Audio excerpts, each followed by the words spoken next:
Greetings and welcome to I Hate Mondays, a true crimes podcast. I am Michael and I'm joined with Anne-Marie. And welcome to episode 18. This is episode 18. Oh my God, we're so close to 20. Oh my God. That's crazy. My mind is blown. Yeah, same. So we'd like to thank everybody for listening to the previous episode. Yes. I want also to thank my nice little family for listening to us. I learned some people were listening to it and I didn't know. So thank you. Merci beaucoup. Je vous aime. Bisous. No, but for real, it's so crazy to learn you have fans you didn't even know. Mm-hmm. Well, fans, big word. I don't want to say you're fans, but like, it's crazy to know that some people you know were listening without you knowing. Did that make sense? Mm-hmm. Okay. So crazy. So merci.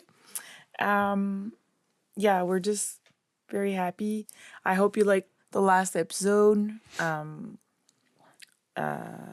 Seriously, I jumped on the case because I was like, oh my God, I don't know much that case and I need to know more. And it just got resolved. So at least there's a part of positivity in that. Like, I'm not telling a story that we don't know the ending, which I know is really annoying as a true crime fan, but I still want to put it out there because who knows? Maybe it will get resolved like this one. So anyway, yeah, thank you for listening. And, to all our Francophone fans, I just want to demonstrate Michael's French just so you guys know why we are doing episodes in English. It's not to throw you under the bus, Michael. It's just to make people understand. Can you say something to me in French? Je m'appelle Michael. That's actually pretty good. Okay, can you say more? Because that sounded like a pro.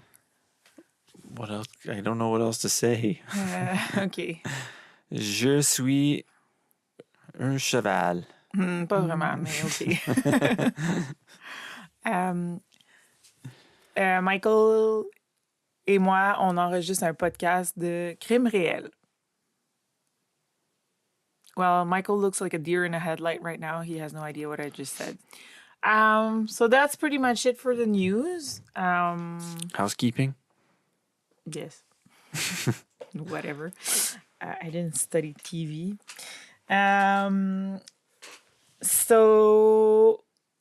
Okay. So when this episode air, we are October 27.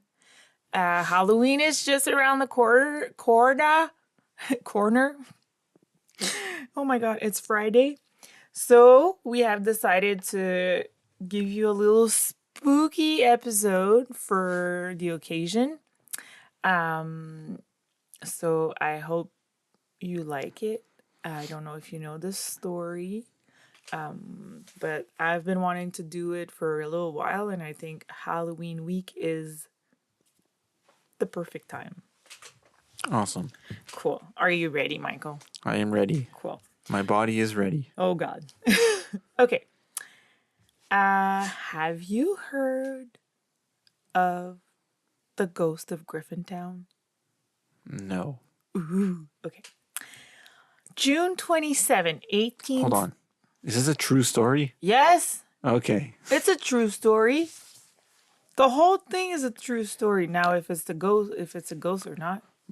Okay. I'm assuming you're going to tell us where in Griffintown? Of course I will. Okay. We can even visit it if you want. Oh, God. I don't want to bring back a ghost. Oh, wait.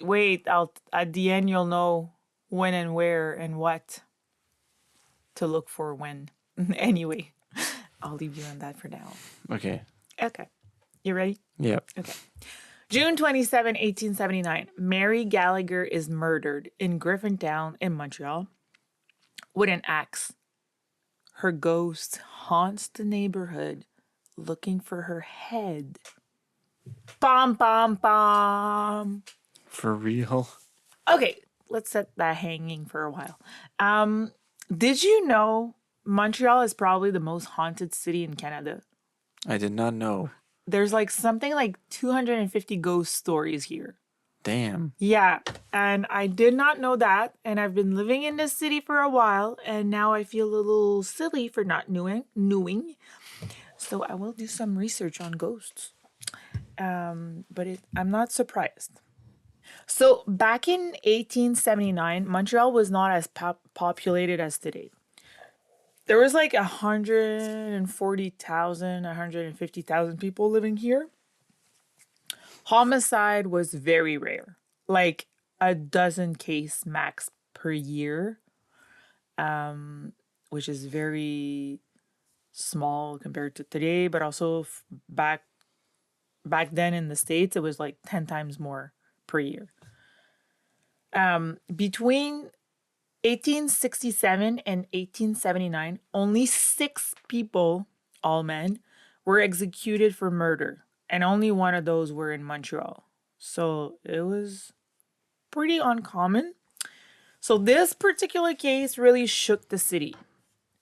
Also, back then, and let's be real, even when I was a kid in the 90s, Griffintown was not what it is today at all. It had been very gentrified throughout the years. For those who don't know, Griffintown is a neighborhood in Montreal. It's like enclaved. That's a word in French, enclavé. It's like stuck in between the La Chine Canal, the Old Port, Little Burgundy. It's near Point Saint Charles, Saint Henri, downtown. It's like Sandwiched. sandwich in between there. So yeah, nowadays Griffintown is pretty hip and rich. That's where all the cool places are, like a bunch of like Nice condos. nice condos. But it used to be pretty rough.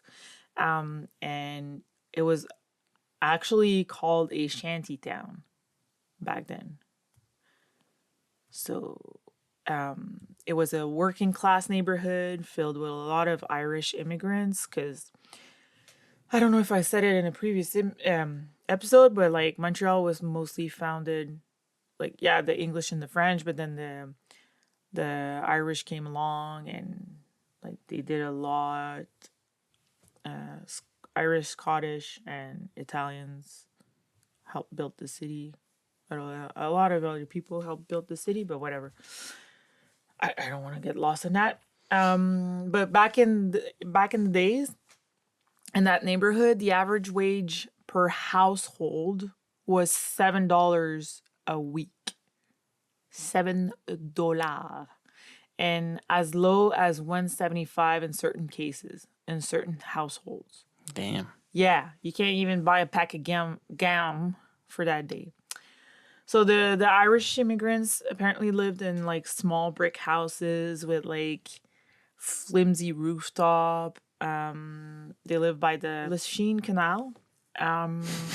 Mortality rate was pretty high compared to other big city like London or New York City. That like specifically for Griffintown. Griffintown was like muddy streets. There was factories, which you can still see today. There's still a bunch of factories. I mean, the whole way along the canal was mostly that, like factories and stuff, because the canal was like the main boat route, as we mentioned. There's a factory in Point St. Charles that I want to check out. It's the original Nortel building. Okay, Michael, that's another story. Yeah, there was horse stables. Oh, fun fact, I don't know if you guys know, but I just wanted to mention that because not everybody who lives in Montreal know that. But you know those buildings wherein they have like you think it's a car parking, it's like a hole, like a tunnel inside the building. You think it's a hole for the parking, but it was actually for the horses. If you ever see. Very unrelevant for my story. But anyway, all that to say that it was pretty different back then than it is right now, where like condos are standing. Okay, so who is Mary Gallagher? Well, that's her name that was more commonly known, but she was also called apparently Mary Chagnon, Mary Conway, Mary McMaster, and Mary Connolly.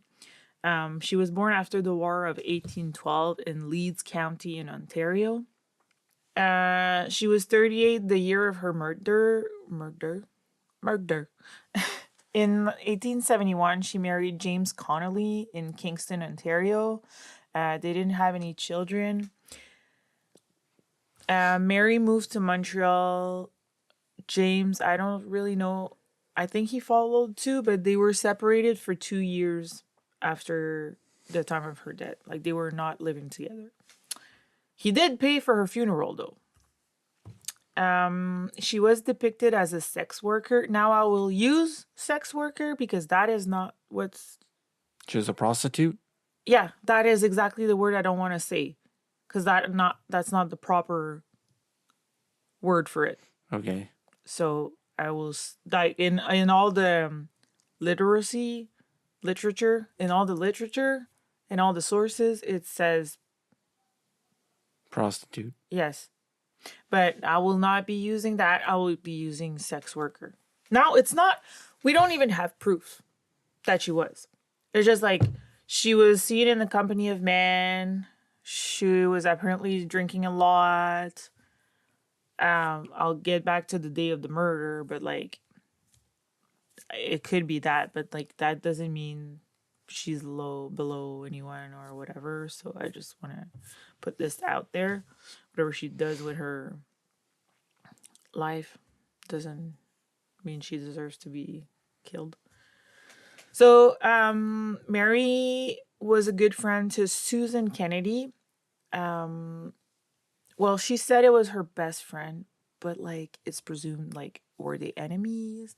Were they lovers? It's not clear. Kennedy is also presumed to have been a sex worker. She was 26, lived quite a debauchery life, according to the text that I read. They both lived together in a small tenant house owned by Mary McCauley, along with Susan Kennedy's husband, Jacob Mears. That house stood on the corner of William Street and William and Murray Street, which is just behind l'ETS. For those who don't know, l'École de Technologie Supérieure, which is a technology, like, people School. yeah, if you want to become an engineer, that's pretty much the place to go.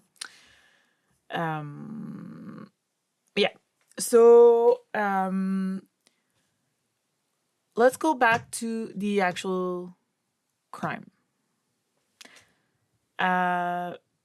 Mary Gallagher had been killed in her house where she lived.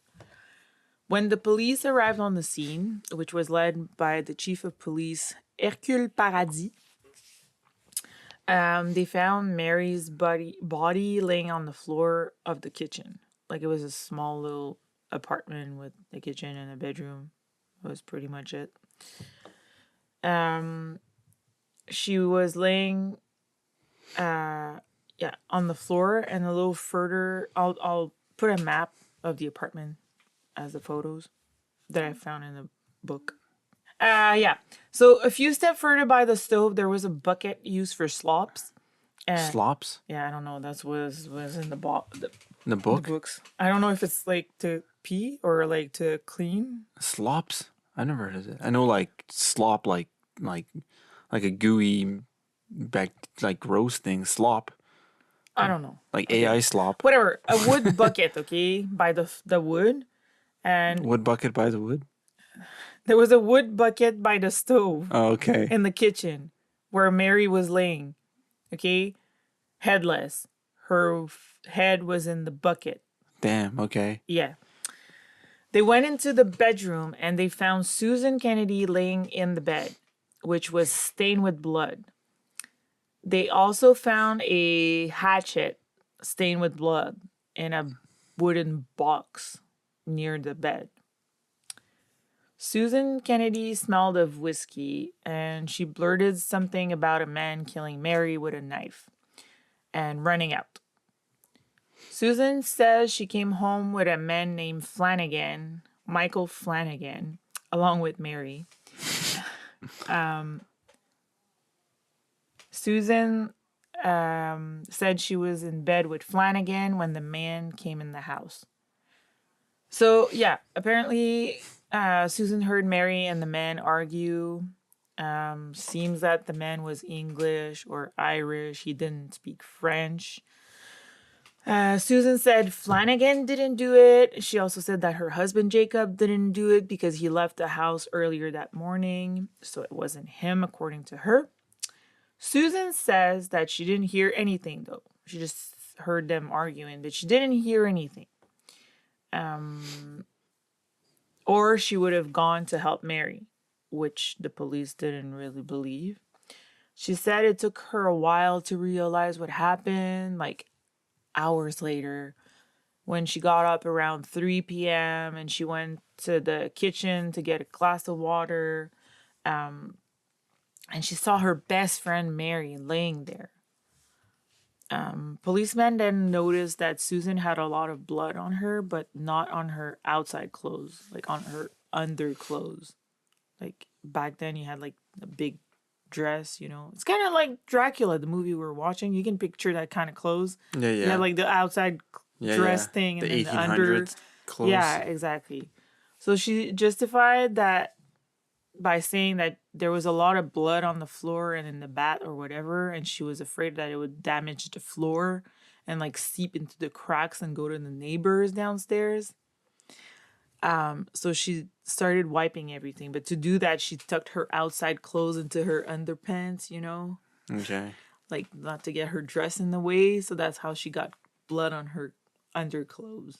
Police asked her why she didn't call them right away. She said she didn't think of it. And she said that the guy who was with Mary was a good-looking man and she wanted him to have time to escape. Paradis, the chief of police, questioned Jacob Mears, Susan's husband. He said he returned home around 3 p.m. He found his bed and wife, and and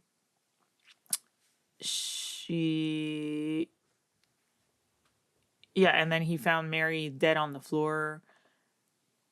And he left the house to go get groceries or like breakfast. And the police was like, that's weird. You see a dead body, you go get breakfast. Okay, whatever. Jacob swears he doesn't know who kills. Yeah, he wasn't there. He doesn't know. Paradis also went ahead and questioned Flanagan, the man who was with Susan at the time of the murder. He was soaking wet when he was interrogated. I guess it rained, but there was no traces of blood on his clothes. Flanagan said he woke up pretty boozy around 2 p.m. He asked Susan to give him a glass of water.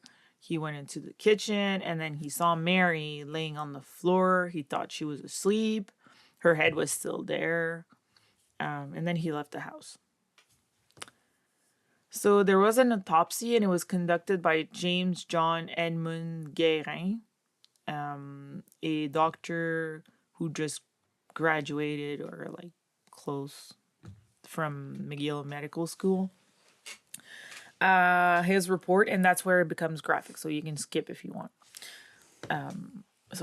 His report says, and I quote, "The body was of a stout woman, quite rigid. Head and one arm chopped off, as if caused by an axe.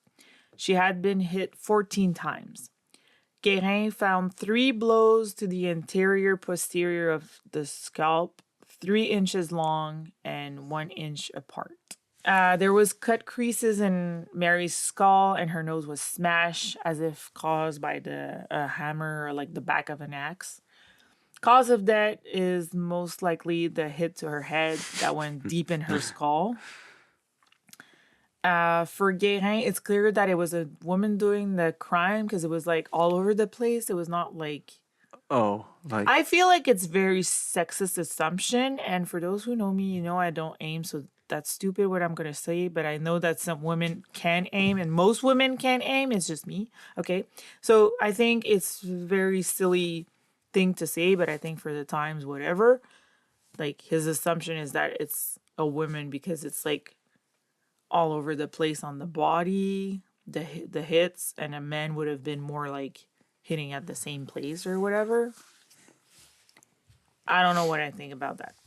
Anyway. Mary was a Roman Catholic, but because of her reputation and the scandal around her death, Mary was denied a proper Catholic Burial. that word.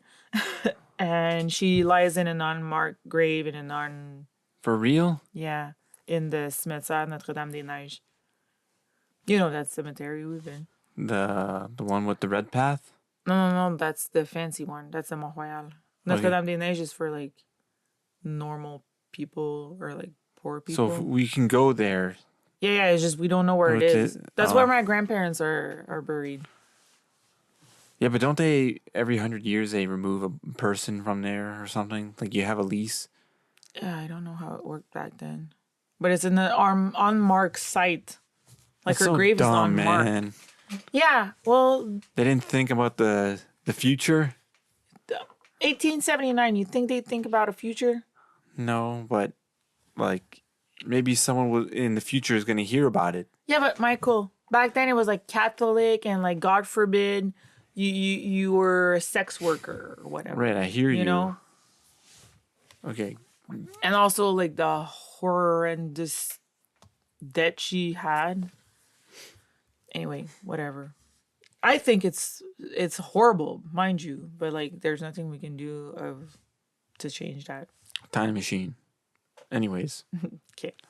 Okay, so the investigation was nothing of today's ones. Police let people come and see Mary's corpse, which was seen by like 50 to 100 people. Because like a woman being killed like that might have sparked a lot of curiosity. Like, as I said earlier, murder was very uncommon back then, so it was like attraction. Think of it of like people listening to true crime nowadays. Well, back then we would have been the people going to the crime scene, checking it out, you know? Anyway, so there was an inquest opened on June 30th, still in 1879, by coroner Joseph Jones. I feel like I'm missing a part of his name. Joseph Jones.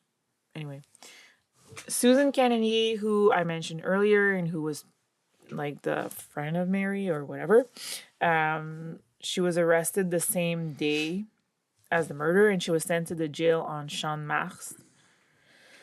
During the inquest, Kennedy said that Mary Flanagan and the mysterious man, who has no name, and her were having fun that day and they were drinking. I think they came back the day before and were drinking and whatever.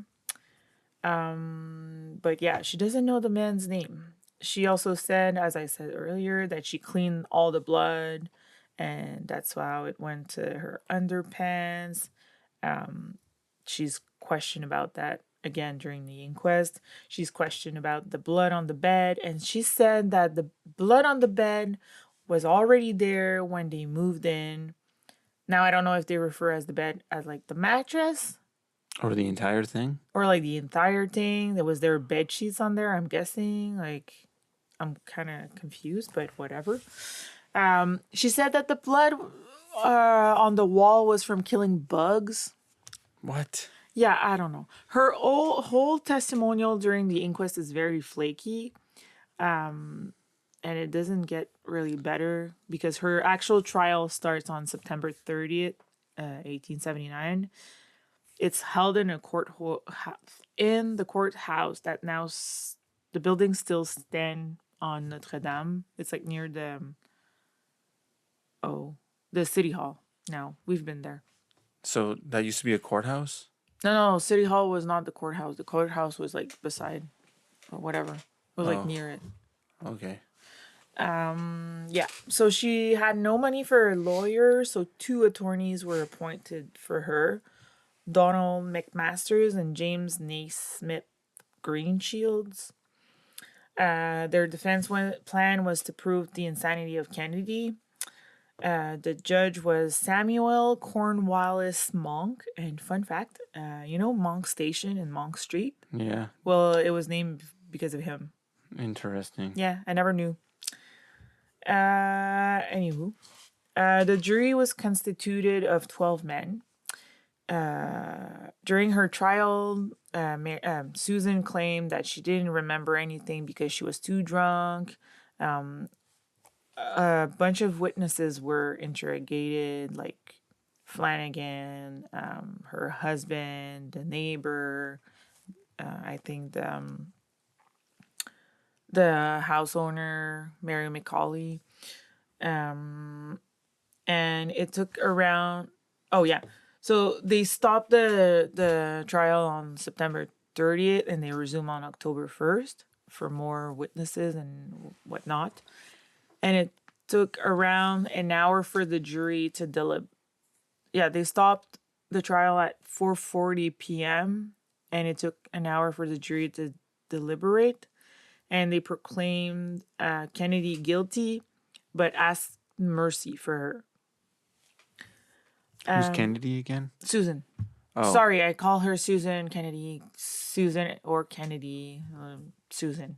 The friend. Yeah. The one that was in the laying in the bed. Yeah. With the blood everywhere. Yes, her. Flanagan, the man who was in the bed with Susan, also had a trial which started on October 3rd with the same judge, Monk. But his lawyer was Peter Joseph Coyle. Flanagan's brother was one of the witnesses, as well as the mom, Flanagan's mom. And they both said that Flanagan was a very heavy sleeper and he would have most likely slept through any noise. So for sure he didn't hear anything, he didn't see anything or whatever. So he was declared not guilty.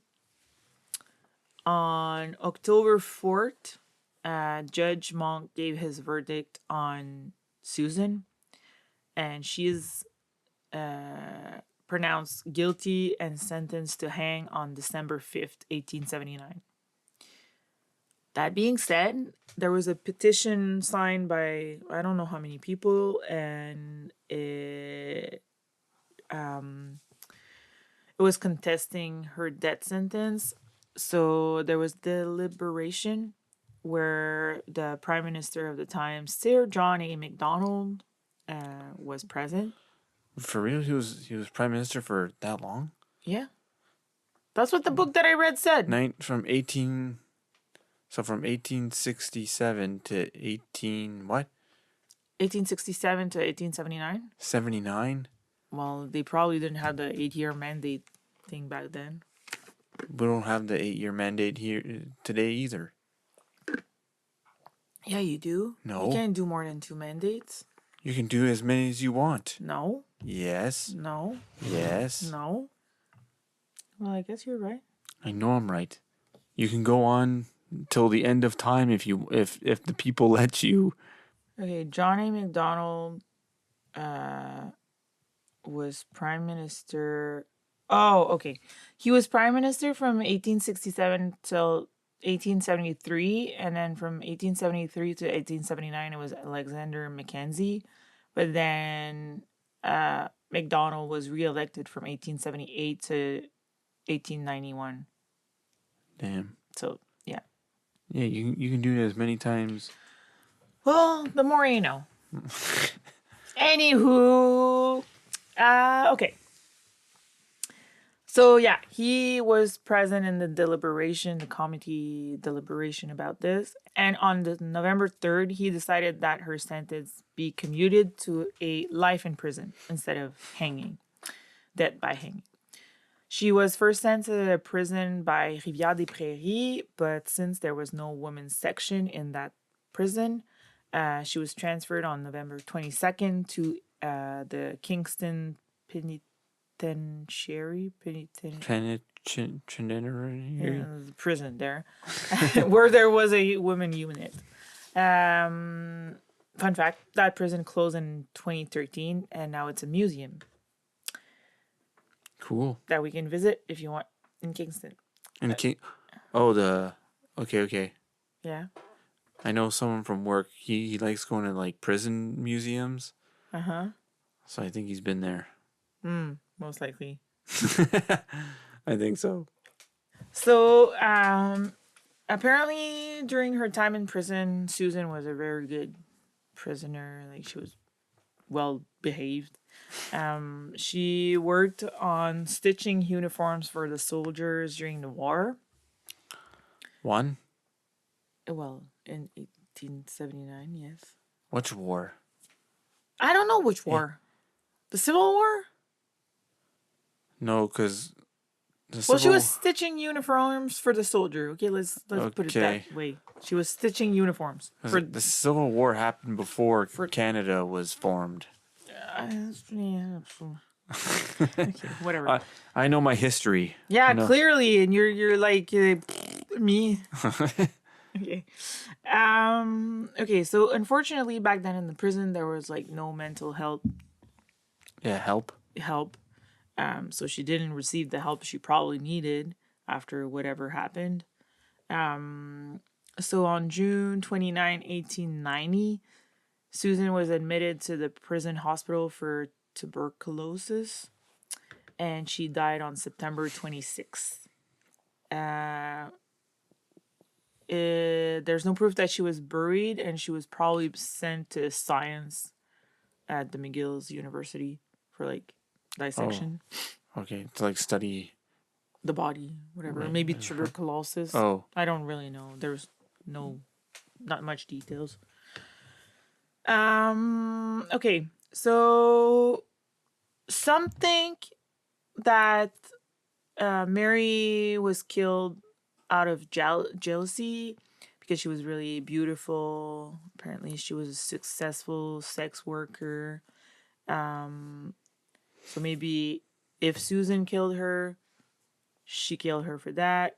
Or she was her lover and she was killed out of passion. Because mind you, it kind of sounds like the four of us were like having fun in the house and like maybe something happened. You know what I mean? Like, Well, you said she was covered in like whiskey or something. she smelled of whiskey. Oh. So they've been drinking all night, maybe all morning. I don't really know. So like, did they have like an orgy type dealio? I don't know. And like something went wrong. Who knows? Who knows? Cause whatever. But still, some people think that Susan is innocent. Okay, so I have a bunch of little like fun facts. Or whatever, how you want to call that. On December 5th, 1879, the day Susan was supposed to be hung, Flanagan, the guy who was with her in the bed, had an accident and drowned.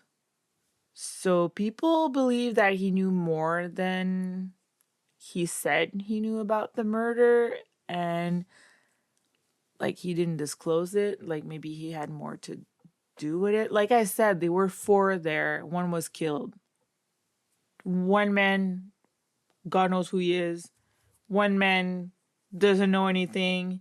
And one lady said she doesn't know anything. Very odd. Anyway, so yeah.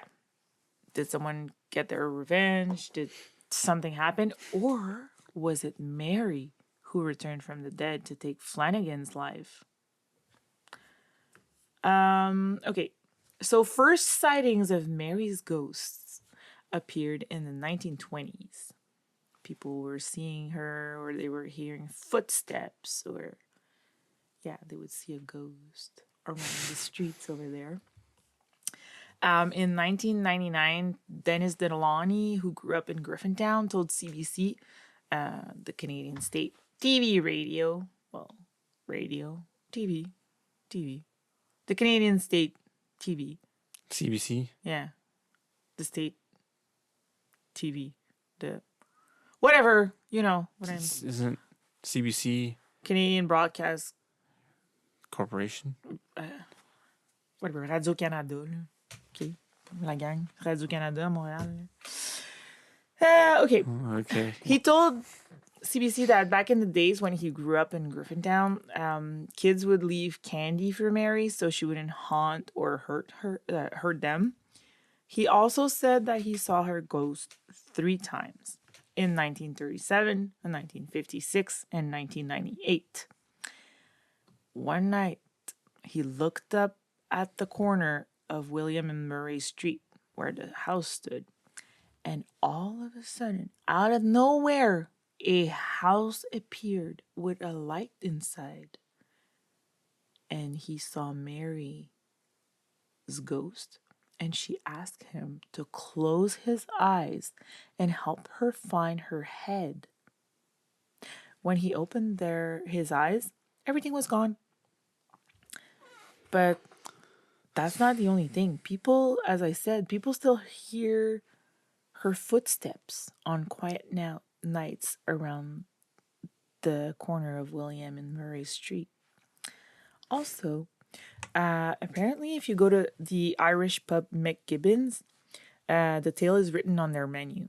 Now, I haven't been there in a very long time, so maybe we should go just to check out, because I don't recall seeing that, but maybe I saw it. And you're like, wow. But like when I went to the Irish pub, yeah, old life, old ways. Anyways, so yeah, Mary has been used a lot by parents throughout the years as a cautionary tale, like to live a proper life, not to do drugs, not to do alcohol, because you can end up like her. Like you should do your homework or something bad will happen or whatever, you know. So yeah. So every 7 years her ghost returns. Every 7 years? Every 7 years. That's not fun. Oh, wait for it. To the corner of William and Murray Street, looking for her head. So if you find yourself wandering through Griffintown on a foggy summer night and you hear footsteps behind you, maybe you shouldn't look back. It might just be Mary Gallagher still looking for her head. And if the legend is true, she will be back again next summer. Yes, next summer, June 27, 2026. So watch out on the corner of William and Murray Streets in Griffintown. Also, side note, there will probably be a ghost walk on that day, as it had Like happened always. in the past. There was like there's like a guide that walks you through there. It's like a 30-minute thing, and they tell you the tale. So yeah, that's the story of Mary Gallagher, the ghost of Griffintown. Every 7 years? But why every 7 years? I don't know why every 7 years. That's what it said. That's what she chose to show up as? I guess. Or to show? I don't know, man. What if we're standing there and like, like, oh, Well, we can go on June 27, 2026. okay. Isn't that the date we chose to get married? Let's move it. That's funny. That's funny. Maybe we shouldn't choose it just because of Mary Gallagher. What if she shows up in her wedding? Oh man. Yeah. So she's walking around without a head, asking people where her head is. Yeah. I guess she doesn't know her head was in the bucket. Do people tell her like, yeah, your head was in the bucket? Oh, I don't know. I don't know. I didn't find that. Anyways, I'm late to a game. The World Cup is on. That's what I would tell her. So, what do you think of the story? It's pretty interesting. Yeah? Yeah. For me to look at Montreal, like the skyline, it does have like a haunted feeling to it. There's a lot of places in Montreal that are very eerie. I mean, Montreal's been around for 400-ish years or something. Mm-hmm. So it has a lot of History. Yeah. And it had a lot of crimes. And it had a lot of violent stuff happen. The mafia. Like, there's a lot of things that went down in the city. So I wouldn't be surprised if there's like a bunch of ghosts just chilling everywhere, you know? Mm-hmm. So, yeah. That was the spooky Halloween story. I hope you enjoyed it. I hope it was spooky enough, but not too much. You know, I want you to sleep. Anyway, yeah. So thank you for listening to us this week. We'll return in 2 weeks when Michael will tell us his story. Take care. Bye. If you like us, subscribe to our podcast on the platform you listen to. Follow us on Instagram, Facebook, and TikTok. It's all I Hate Mondays podcast. Original concept by Michael and Anne-Marie. Music by Anne-Marie. Editing by Michael. Research and animation by Michael and Anne-Marie. Thank you for listening.